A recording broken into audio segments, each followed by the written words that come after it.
Bonjour tout le monde, j'espère que vous allez bien. On va faire un petit point sur les marchés crypto aujourd'hui. On va s'occuper des grandes cryptos comme Bitcoin, Solana, Ethereum. Je parlerai très brièvement de deux trois alts et je ferai un petit tour sur IMO, sur ce que j'ai vu, etc. On va faire une simple analyse du marché et voilà. Je vais vous donner des opportunités de trade que je vois et j'aurais pu voir. Comme ça, vous améliorez tout simplement. Donc, on commence directement sur le Bitcoin. Donc voilà, on est directement sur le Bitcoin. On va déjà faire un petit tour, ça fait quelques jours en daily. On voit quoi? On voit qu'on a eu notre baisse. Là, on est vraiment en tendance baissière, on le voit très clairement, hein. On a fait un changement de caractère ici. Donc c'est super clair là-dessus. Et on est remonté, on a pris la zone haute brièvement et on a tout fil et on est redescendu, on est remonté, on est redescendu. Et donc là, on voit une belle accumulation en daily. En 12 heures, elle est tellement plus claire. Ce genre de pattern, généralement, je dis bien généralement, ça donne un truc comme ça. Et là, on compresse pour mieux continuer la baisse. Donc c'est le genre de pattern de base pour d'une continuation baissière. Donc à voir. Faut pas non plus s'affoler. On n'a pas non plus une descente en cascade, on l'a déjà eu quelques fois, donc maintenant à voir ce que ça donne. Parce qu'on a déjà récupéré de très bons points, on a quand même touché les 76 000, ce qui est super intéressant, c'était l'une des zones intéressantes à aller chercher, regardez, vous voyez bien. On a pris tout ce qu'il y avait ici, on a filé la FVG, on a rebondi dans cette zone d'accumulation, donc ce qui est super positif, enfin positif, ce qui est un point où le prix pourrait rebondir et repartir directement. Cependant, là on voit qu'on est en train d'accumuler en U, non justement en l'inverse d'un U, on est en train de faire un U à l'envers, vous voyez, au lieu de faire un V. Un V c'est positif pour une réaction rapide, un U c'est en mode on prend et on redescend plus bas. Ce qu'on pourrait voir, il y a plein de choses qu'on peut déjà voir. Les zones intéressantes, on prend simplement la zone OTE, la base. Donc on voit déjà que la zone OTE nous indique cette zone.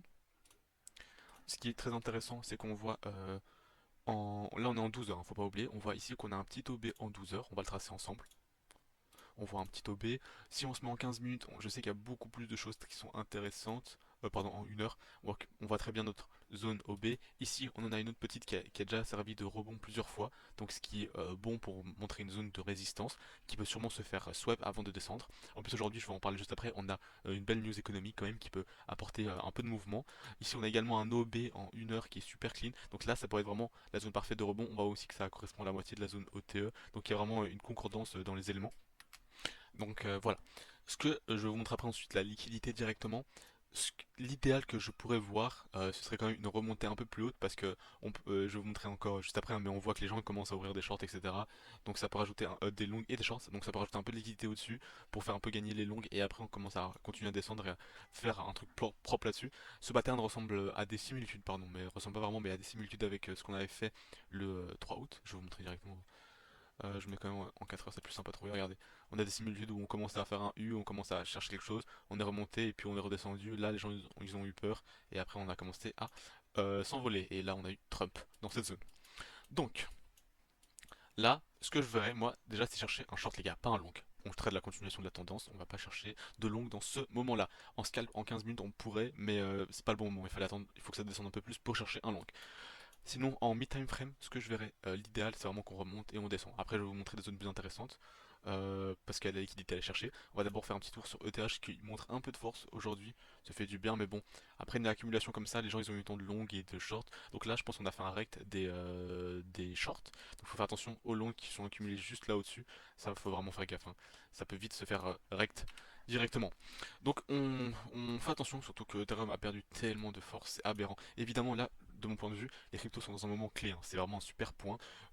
Qu'on aille plus bas ou qu'on aille plus haut, on n'en sait rien, on lit pas l'avenir. Donc l'idéal, c'est vraiment, si vous avez un peu de fonds, on va dire, je sais pas, 1K, vous divisez votre somme en 4, 3, 5 en fonction de vos objectifs et vous rechargez, juste rechargez en spot, pas besoin de faire du trading là, rechargez en spot. Si vous avez peur et formez-vous pour être meilleur en trading.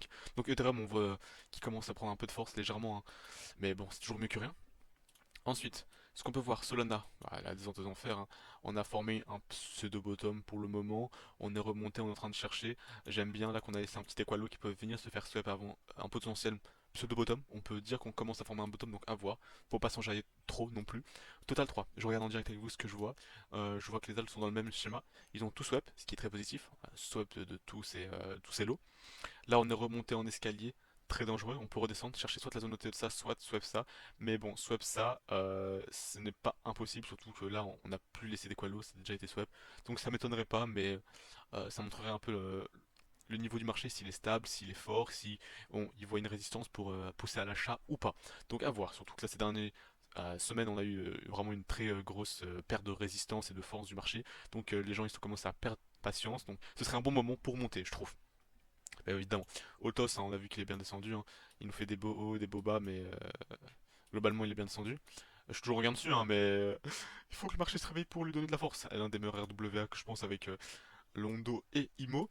Le Xaero effondre, il est parti en enfer, les gars. Parti en enfer. Il y a moyen que je mette une petite pièce dessus, mais tant qu'ils font pas du nouveau marketing, j'attendrai pour pas prendre des initiatives sans fondement directement. On voit bien que les M coins, hein, ils se relèvent légèrement, mais bon, c'est pas sur ça se baser. On voit juste que le marché est un peu vert, hein. On va directement voir ici, hein. Si on regarde sur les crypto bubbles, un peu de vert, mais il faut pas s'en jouer et être heureux. Si on regarde dans la semaine, c'était catastrophique. Dans l'heure, on est stable, voilà. La semaine, hein. Oh, on avait une semaine quand même un peu verte. Hmm. Je pense que c'était le mois que je voulais dire, voilà, c'est ça. Le mois très rouge. Donc on a une semaine verte, on fait juste attention. Sur The King, on voit toutes les liquidités qui se trouvent quand même légèrement au-dessus de nous, vers le 85. Le RSI qui est globalement en daily sur un week qui est neutral, donc voilà, c'est pas mauvais. C'est ici qu'on voit toutes les liquidités qui sont extrêmement fortes vers le 86. Surtout que la FOMC, les gars, qu'on a aujourd'hui, ça m'étonnerait pas qu'on aille les chercher. Une petite mèche, ce ne serait pas déconnant du tout. Regardez, une petite mèche là-dessus, ce serait pas déconnant, hein. Je trouverais ça très clean. Mais il faut qu'on fasse attention, je vais vous dire après juste pourquoi. Parce que ça peut, mais vraiment soyez sur regarde, ne soyez pas pressé ni rien. Si on regarde sur avec les funding et l'open interest, là on voit qu'on a une légère hausse de l'open interest et on voit une légère baisse des funding, ce qui nous conclut on en conclut que des shorts s'ouvrent avec une hausse de l'open interest et une baisse des funding, c'est des shorts qui s'ouvrent ici, donc ça rajoute de la liquidité juste au-dessus, ce qui n'est pas mauvais pour ce que je dis, hein. Moi je verrais vraiment bien un swap les gars. Un swap ce serait pas déconnant sur le Bitcoin, avec tout ce qu'on a comme liquidité au-dessus, ouais, on est bien sur mon bon point, regardez. Là on nous fait, on remonte, on swap tout ça jusqu'au 87 maximum, on peut même hit ça et boum, après on continue à redescendre. Avant, ici il faut que pour redescendre pour short, on attend un pattern correct, sinon on laisse le train partir les gars, faut pas être trop... faut pas... si on n'a pas de pattern, on ne traite pas, donc on attend un pattern pour ça. Mais, ce que je voulais dire c'est que il y a un monde où s'il y a vraiment beaucoup de volatilité aujourd'hui, on fasse une grosse mèche pour aller chercher jusqu'au 90K. Pourquoi? Parce que étant donné que beaucoup de gens s'attendent à cette zone, etc., on peut les faire panique sell, ce genre de choses, donc on fait attention. Mais là, il y a des gens qui s'ouvrent du coup, on peut les liquider, voilà. Et après, on aura des paniques longues, donc tout concorde avec ce plan. Sur Block, qu'est-ce qu'on voit avec les whales? On voit que les micro-whales, donc les micro-whales sont en blanc, elles ont vendu. Ici, elles ont vendu. Et on voit que les. Non, ça c'est les retail. Le blanc c'est les retail, les micro-whales ils sont jaunes. On voit que eux, les micro-whales, ont acheté. On voit que les whales elles ont légèrement vendu ces dernières 15 minutes. Si je me mets peut-être en 1 heure, est-ce qu'on verra des choses plus intéressantes? Ouais, pas spécialement. On voit juste que les retails vendent, les whales ne font rien et les micro-whales ne font rien non plus. Donc c'est vraiment en 15 minutes qu'on voit un peu de mouvement entre elles. Donc voilà, rien d'alarmant, faut faire attention aux retail, hein. Si les retail font une chose en général, ils se trompent sur ce qu'ils font. Faut pas oublier ce point les gars. Ouais, hein, on le voit bien ici, hein. On le voit super bien ici, que c'est les retail qui vendent et les micro qui ont racheté ce mouvement. D'où on a cette hausse. Sans parler, on sait qu'il y a beaucoup de futurs aussi. Et dans les heatmaps, on voit vraiment, ça concorde avec tout ce qu'on a dit juste avant, on a vraiment un cluster juste au-dessus. Que je pourrais rajouter là-dessus, c'est que la zone OTE peut se faire front run sur 2-3 points. Je vais juste effacer ça. Parce que regardez, la zone OTE elle est ici. Elle commence vers les 86 500 et on voit clairement que ça finit au 85 600. Ok, le maximum qu'on peut encore trouver c'est vers les 85 900. Si je retourne sur The King, on voit que les gros clusters s'arrêtent juste avant le 86. Ils sont juste là au-dessus. Si je prends celle-ci, c'est plus flagrant. 94. 84, pardon, 85. Et voilà. Après, c'est des plus petites zones de liquidation.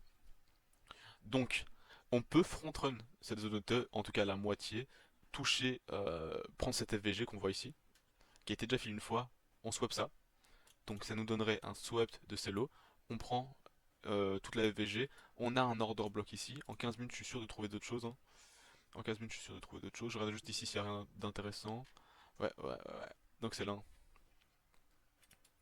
C'est ici. Donc on va prendre cette FVG.